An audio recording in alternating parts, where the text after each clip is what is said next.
Good morning, traders. This is TonyD from easyMarkets in the Sydney dealing room. What a big week we have to end the month.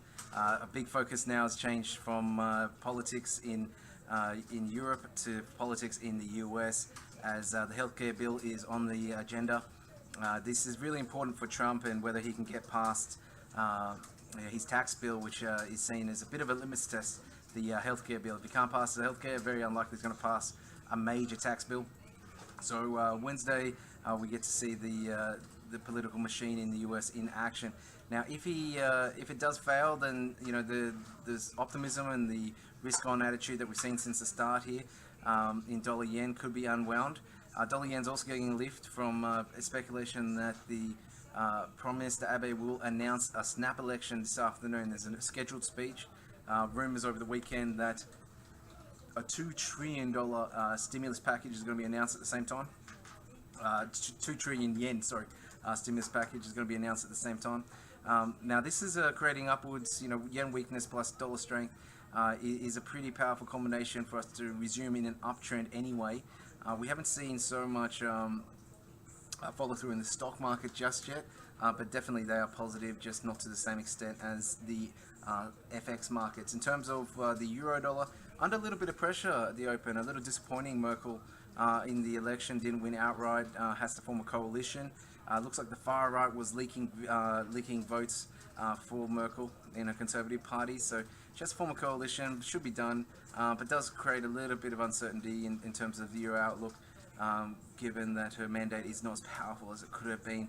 In regards to the other big election over the weekend, Kiwi dollar's faring a little bit worse because the actual coalition forming process there is with a new party, the far right wing nationalist party over there. Now, there's probably going to be the result there that the right wing and the far right will form a coalition. Definitely, it doesn't seem likely that the Greens and the far right and Labour would form a coalition. But just exactly the nature of that power sharing agreement and what will it look like and how long it's going to take, that's a big question mark. Looks like they haven't even approached them just yet, and that's obviously has to be on the cards in the next couple of days. But still not that negative. It still should be a result that the Nationals remain in power. It's just the timeline there is a little bit obscure. Now, the other big story in the market is pound. Now, pound on Friday was under some pretty heavy selling pressure as May spoke a little, big on bluster, small on detail. She's basically looking for an extension to the Brexit negotiations, a couple of years with the same relationship that they have with Europe right now, to create a bit of certainty for businesses and to start investing again.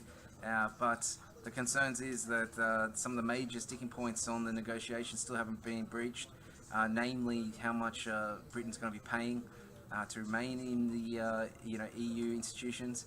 And there's a bit of disagreement internally over there in the Conservative Party in the UK about how much they should be paying and how much of the laws and sort of procedures and access to the European markets they should copy, and the sort of who's going to be in control in the next couple of years as well. Looks like they want to let the European Union be in control, their institutions and courts, but still it's that won't sit well with some of those who voted for the Brexit and expected it to be a much faster process than was currently being outlined. The response to the speech from the European counterparties was lukewarm at best. Some were disappointed on the lack of detail there.